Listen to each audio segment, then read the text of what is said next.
Shalom et bonjour à tous et à toutes. Mon nom est Jackie Furman.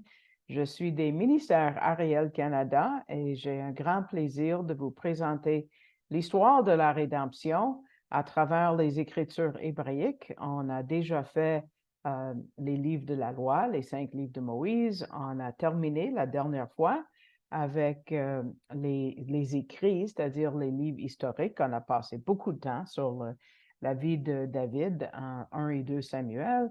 Et là, nous allons entamer les prophètes. Donc, le prophète qui a le plus de euh, prophéties messianiques, c'est bel et bien Ésaïe. Et puis, ça va nous amener à regarder la vie et l'époque de Jésus. On va voir sa première venue, sa deuxième venue. C'est sûr que ça va prendre plusieurs épisodes pour passer à travers. On va voir l'ère messianique, c'est-à-dire le royaume messianique. Aussi, on peut l'appeler le millénium. Après l'Apocalypse, on sait combien d'années ça va durer. Et même l'état éternel. Donc, on a beaucoup avant nous, hein? Mais le livre va parler beaucoup de la nation d'Israël parce que nous savons que le rôle, c'est à 1 Corinthiens 10, verset 11, ça nous rappelle la raison pourquoi on a toutes ces informations sur Israël. Ça dit, or, toutes ces choses leur arrivèrent comme type elles ont été écrites pour nous servir d'avertissement à nous que les fins des siècles ont atteint. Donc, on va voir comment les erreurs d'Israël sont découvertes pour nous reflétons bien ou pour que ça soit bien reflété pour nous, pour voir qui nous sommes. Parce que les choix d'Israël reflètent nos choix. Leur cœur reflète nos cœurs. C'est l'humanité, hein? Donc, c'est un livre et Isaïe traite beaucoup de sujets. On va voir vraiment littéralement toutes les doctrines de la Bible, tout comme le livre de la Genèse d'ailleurs. Mais on va faire surtout attention, évidemment, aux doctrines qui traitent le thème de la rédemption, qui est notre thème principal. Et évidemment, ça veut dire le Messie. Et quand on rassemble toutes ces citations, on va voir, ça va couvrir la vie, la mission de Yeshua sur la terre et même son règne. Et ça va nous amener aux événements qui précèdent le ministère. Par exemple, Ésaïe va nous parler de comment est-ce que Jésus a appris toutes les choses qu'il partage avec les rabbins ou les experts. Comment est-ce qu'il était tellement instruit à l'âge de 12 ans? Les évangiles n'en parlent pas. Donc, on va voir qu'en général, Ésaïe bouche le trou, si vous voulez, parce qu'on peut voir la naissance de Jésus et on voit le début du ministère, mais qu'est-ce qui s'est passé entre la naissance? C'est comme la 5e évangile. Ésaïe est littéralement l'évangile de Yeshua selon Ésaïe. Donc, c'est le prophète qui est cité le plus souvent dans le Nouveau Testament. Il y a un total de 66 citations qui viennent de 54 passages de Ésaïe qu'on trouve dans le Nouveau Testament. Comparé à d'autres prophètes, par exemple, on voit Jérémie 3 fois, on voit Ézéchiel pas du tout, et Daniel 2 fois. Ésaïe est mentionné 21 fois parce que ça parle tellement du Messie et en beaucoup de détails. Quelqu'un a dit que si jamais on perdait le Nouveau Testament complètement, un évangile qui nous aiderait à comprendre le salut qui est offert aux pécheurs euh, d'une façon tellement claire, on peut le construire à partir des chapitres que Ésaïe a écrit pour nous. On va voir comment Jésus était discipliné, il était obéissant, il était doux, il était aimant. C'est la prière de M. Gabizon parce que c'est son étude. J'ai oublié de le mentionner au départ. Je ne donne pas mon étude à moi, c'est l'étude de M. Jacques-Isaac Gabizon des ministères Ariel. Et il dit que c'est sa prière que nous soyons touchés par tout ce que le Messie a fait et ce qu'il fait encore pour nous.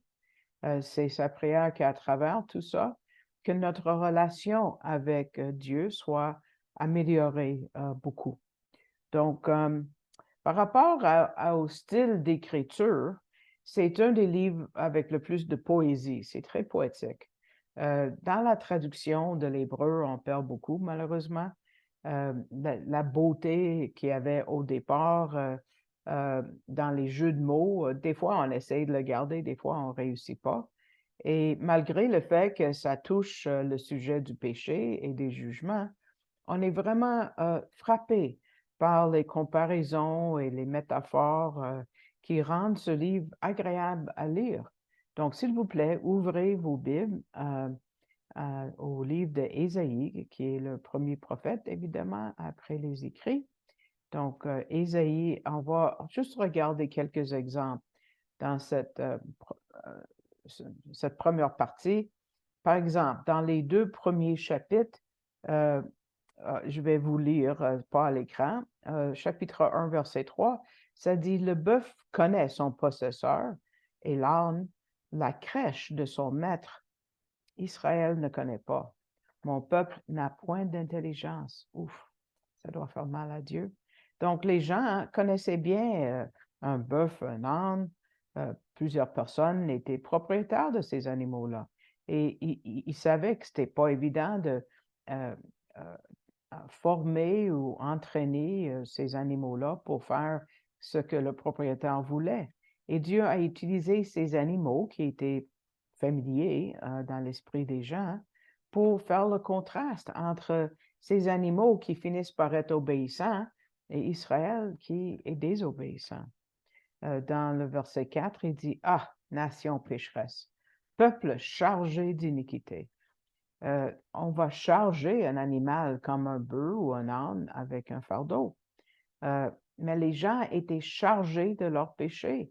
Et c'est pas facile de porter un charge lourd, n'est-ce pas?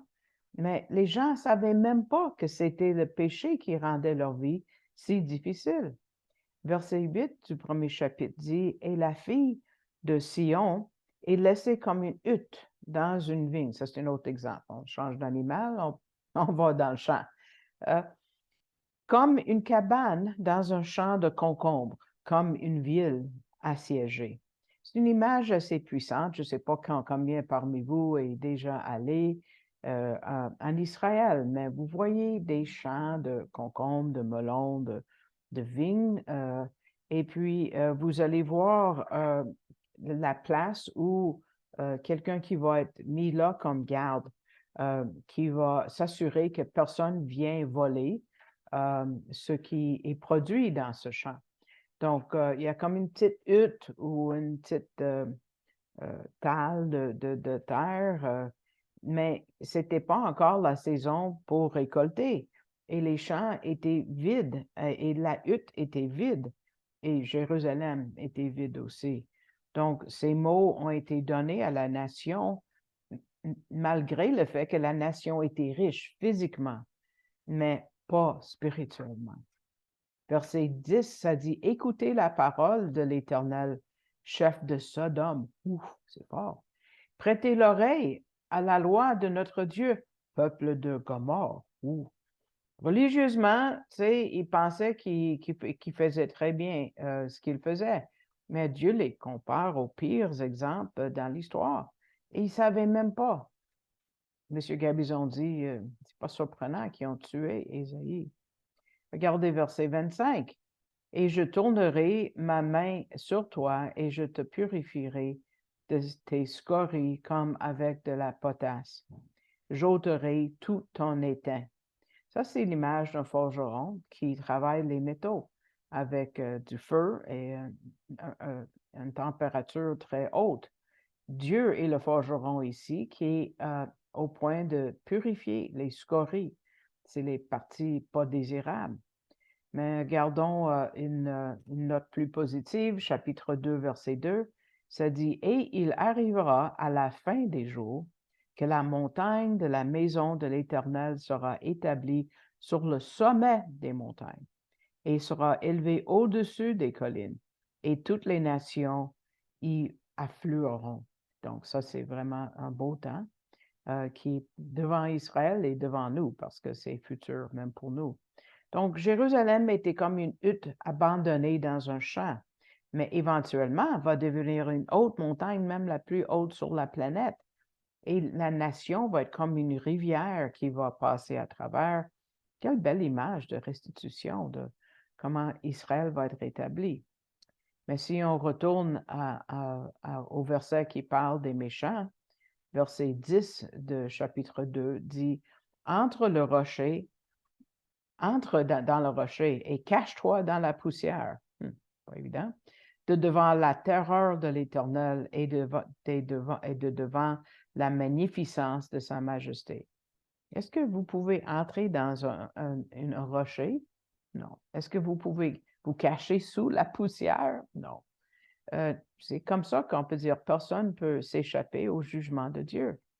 Ce verset exige qu'on s'arrête et qu'on réfléchisse sur notre péché et sur la réalité du jugement. L'Esprit utilise des répétitions de mots pour augmenter et nous faire voir la réalité de ces jugements. C'est comme un poème. Par exemple, si on reste dans le chapitre 2, entre versets 12 et 16, on voit le mot contre 10 fois. 10 fois. Regardons verset 12. Chapitre 2 de Ésaïe.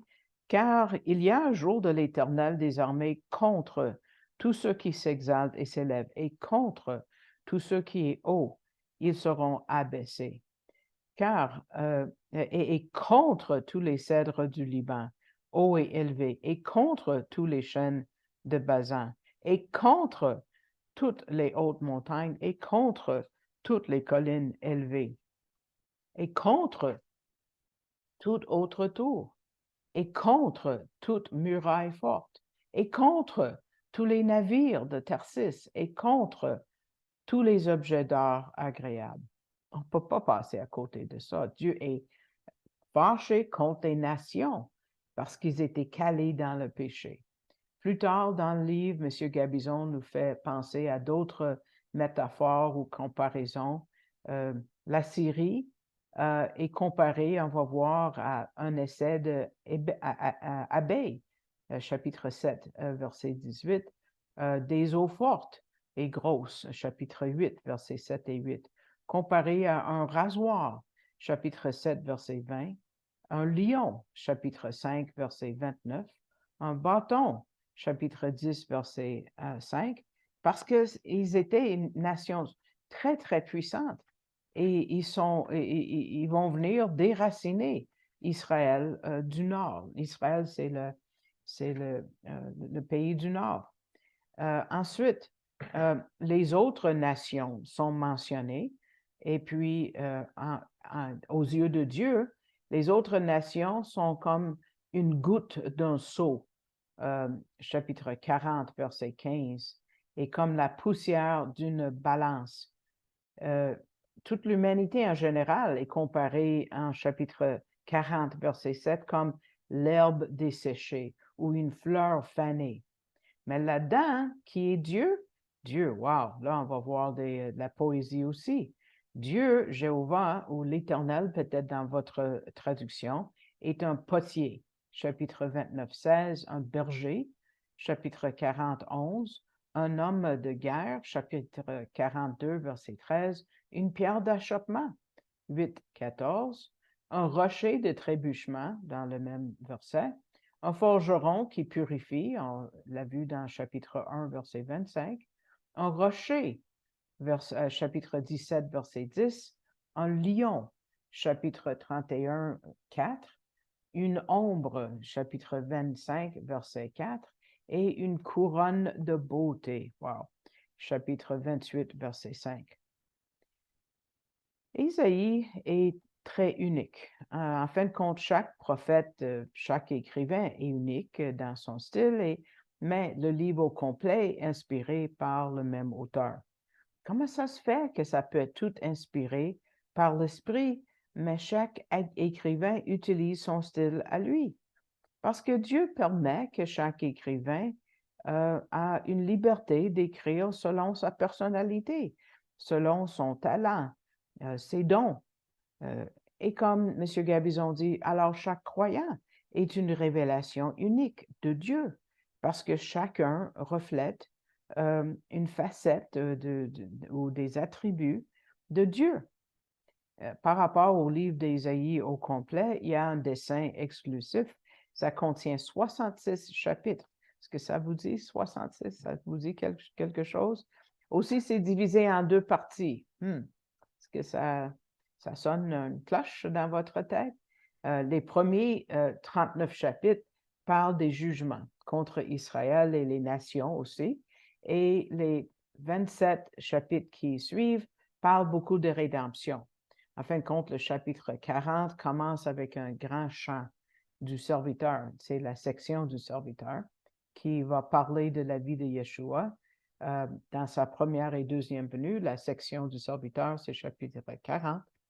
Ça finit avec 53, qui est comme le summum de toutes les prophéties messianiques. Donc, c'est comme nos Bibles, n'est-ce pas? Nos Bibles contiennent 66 livres. Hein? 39 dans les Écritures hébraïques et 27 dans le Nouveau Testament. C'est exactement pareil. Mais c'est sûr que les numéros ne sont pas inspirés. C'est juste que ça donne comme ça.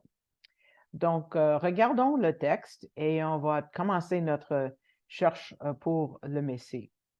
Le livre d'Ésaïe commence abruptement avec un message qui n'est pas très populaire, avec des mots qui font mal. Le message presse. Comment est-ce que ça commence? Regardons chapitre 1 maintenant, versets 4 à 6. C'est des mots puissants et même des mots surprenants des fois. Verset 4. Ah, nation pécheresse, peuple chargé d'iniquité, race de gens qui font le mal, fils qui se corrompent. Ils ont abandonné l'Éternel. Ils ont méprisé le Saint d'Israël. Ils se sont retirés en arrière. Pourquoi seriez-vous encore frappés? Vous ajouterez des révoltes. Toute la tête est malade et tout le cœur défaut. Depuis la plante du pied jusqu'à la tête. Il n'y a rien en lui qui soit sain. Tout est blessure et meurtrissure et plaies vives. Elles n'ont pas été pansées, ni bandées, ni adoucies avec de l'huile. Ouf, c'est tough, n'est-ce pas? Pourquoi commencer un livre comme ça? Pourquoi ça n'a pas commencé avec l'appel d'Ésaïe vers son ministère? On le voit juste au chapitre 6. Pourquoi est-ce qu'on a 5 chapitres avant son appel?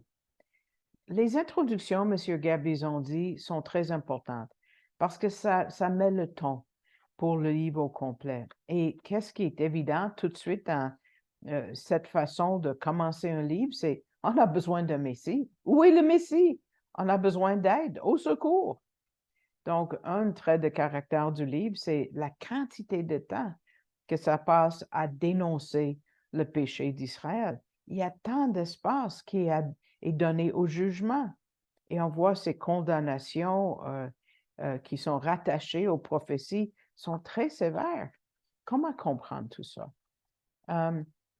Monsieur Gabizon dit le point principal, c'est la condition d'Israël est criante pour un sauveur. Au secours, on a besoin de Yeshua, du salut. Beaucoup de gens étaient dans le péché, et oui, mais leurs leaders et les bergers étaient corrompus. Et un ennemi super puissant approche en vitesse. Donc, qui va les sauver? Pas leur armée. Il n'y a personne qui peut les sauver. Et c'est ça l'idée. Donc, quand on se rend compte de cette condition, de notre besoin, ça, c'est le début du salut. Parce qu'ici, on ne se rend pas compte de notre condition perdue, on ne va pas chercher un sauveur. Mais Ésaïe va nous montrer le chemin pour sortir à travers le Messie, évidemment. Et ça, c'est donc la condition d'Israël, nous reflète tous, n'est-ce pas? Chaque individu, chacun de nous, on doit se rendre compte avant de rencontrer le Messie qu'on a un besoin, n'est-ce pas? Avez-vous déjà arrêté, vous êtes-vous déjà arrêté sur la question pourquoi son nom est Jésus? Qu'est-ce que Jésus veut dire? Jésus est l'hébreu de Yeshua, comme on le dit souvent. Yeshua veut dire salut. Salut, pour être sauvé. Sauvé de quoi? Sauvé des jugements. Des jugements comme on vient de lire, des jugements qui nous séparent de Dieu. Les jugements qu'on voit en Ésaïe nous montrent un vrai but, parce qu'on se rend compte à quel point le travail, l'œuvre du Messie est important pour chacun de nous. Même si c'est dur à imaginer ces jugements, ça nous pousse à apprécier ce que Jésus a fait pour nous et ce qu'il fait présentement pour nous. Il y a des choses qui ne changent pas. L'homme ou la femme, je veux dire l'humanité, ses pensées, sa nature, son cœur, ses péchés, mais Dieu ne change pas non plus. Sa sainteté, son amour, sa nature et sa haine du péché. En Yeshua, ça se rencontre, les deux. La différence, c'est que Dieu nous change, tandis que Dieu ne change jamais. Donc, le message est urgent. Il n'y a pas de temps pour une petite introduction douce, là. Tout de suite, on arrive. Hey, vous avez un besoin criant. Et ça nous réveille à la réalité des choses, comme on souhaite que ça arrive à Israël de nos jours, à l'automne 2023. Combien c'est important pour Israël de se réveiller, qui ont besoin de Dieu. La réalité, c'est que oui, il y a un Dieu, et oui, il y a du péché, et oui, il y a un jugement qui s'en vient pour le péché. Dieu n'a pas inspiré ces mots avec un esprit de vengeance. Non, c'est pas ça l'idée. C'est avec un cœur qui a mal, parce qu'il voit que l'homme arrive à son bout tranquillement, mais oui, éventuellement. Dieu n'est pas là pour punir, il est là pour nous bénir, pour nous sauver, comme pour la première venue de Jésus. Pensez à l'Évangile de Jean, chapitre 12, verset 47. La deuxième partie nous dit, Jean 12, 47, Jésus dit, car je ne suis pas venu afin de juger le monde, mais afin de sauver le monde. C'est les mêmes genres de mots en Ésaïe pour celui qui le lit aujourd'hui. Adam représente toute l'humanité et Israël nous représente tous quelque part. Les catholiques, les protestants, les gens religieux qui vont prier à l'église, à la synagogue, très fidèlement, régulièrement. Mais Israël a le rôle principal et son histoire est mise à nu, à découverte devant nous. Et une fois de nouveau, on peut des fois dire, ah, mais moi, je ne suis pas comme ça. Moi, je suis une audience. Moi, je regarde Israël, tu sais, se planter. Non, c'est pas ça l'idée. Nous sommes tous des comédiens, M. Gabizon dit. L'audience, c'est Dieu et les anges. Nous sommes tous à la scène. Et Israël est à l'avant, qui reflète toute notre histoire. Elle a le rôle principal, mais nous sommes tous là. Parce que c'est important. Parce que les mots dans le chapitre 1 qu'on vient de lire sont tellement forts. On peut dire, ah, Israël le méchant. Tu sais, encore Israël. Et on peut croire que ces mots sont juste pour Israël. Non. Israël nous montre qui nous sommes et comment nous agissons. Et dans ce chapitre, malheureusement, elle est arrivée à un moment dans son histoire où tout semble bien avec elle. Sa situation économique, politique s'améliorait, mais elle était en train de construire des bâtisses et de élargir ses frontières et elle s'enrichissait. Et la religion, l'organisation religieuse, je devrais dire, fleurissait. Allait très bien. Les gens étaient très religieux. Ils allaient régulièrement au temple. Ils respectaient le Shabbat, le sabbat et les fêtes. Et sûrement, c'était une preuve pour eux, pour leur orgueil, que Dieu était de leur côté. Mais Dieu envoie un prophète, Ésaïe, comme une épine dans la chair, pour lui dire que ça ne va pas si bien et que Israël est à côté de la traque. On va retourner au texte et juste considérer le premier verset pour voir le contexte. Et on va regarder qui étaient les rois. Donc, qui étaient les rois de Judée en Ésaïe? Parce que le verset 1 dit la vision d'Ésaïe, fils d'Amoth, qu'il a vu touchant Juda et Jérusalem. Donc, ça, c'est la nation du sud. Juda est dans le sud, Israël est dans le nord. Au jour de qui? Osias, Jotam, de Achaz et d'Ézéchias, roi de Juda. Et ici, vous avez Ésaïe qui est identifié comme le fils d'Amoth. C'est la seule chose qu'on connaît de lui et son ministère. Et ça a couvert le règne de 4 rois de Juda. Vous voyez qu'il y avait 3 qui étaient bons, Osias, Jotam et Ézéchias, et Achaz et Manassé étaient méchants. Et ça couvre 40 ans de temps. Et ce qui est intéressant, c'est comme les autres prophètes, tu sais, on ne les connaît pas. C'est qui Abdias? C'est qui Osée, Sophonie? On ne les connaît pas. Parce que notre focus doit être sur Yeshua, sur Jésus, pas sur le prophète, pas sur l'humanité, parce que le salut vient de Dieu. Il y a des gens qui pensent que c'est leur religiosité qui va les sauver, ou leur puissante armée, peut-être en Israël. Non, le salut vient uniquement de Dieu. Donc, le livre n'est pas au sujet d'Ésaïe, c'est au sujet de Jésus, de Yeshua. Oui, l'homme Ésaïe était grandement béni et présentement, sûrement, il apprécie ses récompenses célestes. Mais le livre traite de Yeshua. C'est pour ça qu'on ne donne pas beaucoup d'informations à son sujet. Et à part le Messie, il n'y a pas de héros dans notre Bible. Ça représente l'homme et la femme à leur pire, mais aussi à leur meilleur. Mais chaque personne a péché. Chaque personne, sauf le Messie, a péché. Pense à Abraham, homme de foi. Il a manqué de foi et il a menti un peu. Il a dit que Sarah était sa sœur, elle était sa demi-sœur. Non, pas correct. David a commis l'adultère. Avant David, il y avait Moïse qui a perdu patience et a désobéi à Dieu, a frappé le rocher 2 fois. Il devait juste lui parler. Non. Pierre a nié le Seigneur 3 fois. Tous sont tombés, mais ils se sont relevés encore et encore et encore. Et donc, il faut se rappeler que le but des Écritures, c'est de nous montrer le Messie. Le ministère d'Ésaïe a duré 40 ans, tout comme le ministère de Moïse, vous vous rappelez, mais ça finit avec un échec, malheureusement. Pas que les paroles de Dieu font faillite, non, non, mais les gens n'ont pas obéi.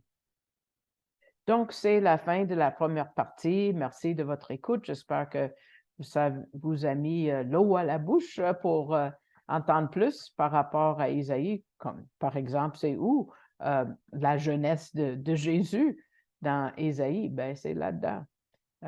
Et puis, donc, je vous invite de souscrire à ce poste d'enseignement, les ministères Ariel Canada, et de mettre le pouce vers le haut parce que ça donne plus de visibilité. Je l'apprécierais aussi. Vous pouvez mettre cet enseignement sur votre page Facebook.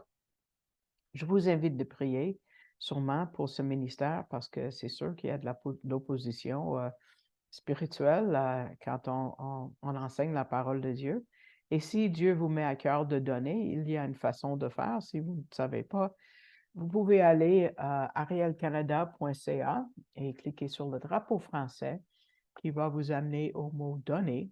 Ensuite, vous voyez dans le bas de la diapo une place qui s'appelle Canadon. C'est une autre page web et ce qui est marqué en jaune, c'est que vous pouvez faire un don à cet organisme et vous allez voir qu'en regardant cette partie de la page, ça dit assigner votre don à un des fonds.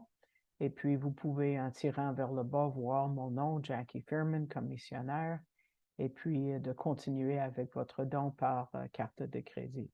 Donc, je remercie tous ceux qui me soutiennent régulièrement ou par un don unique, j'en ai besoin parce que c'est la seule façon que je vis. Je ne reçois pas de salaire et évidemment, je ne gagne pas assez de vues sur YouTube pour gagner de l'argent avec ça. Ce n'est pas du tout le but d'ailleurs. C'est de rendre ça disponible à vous tous. Donc, je vous invite d'écouter la deuxième partie quand nous allons entamer un peu plus le livre d'Ésaïe. Et en attendant, je vous souhaite shalom, shalom.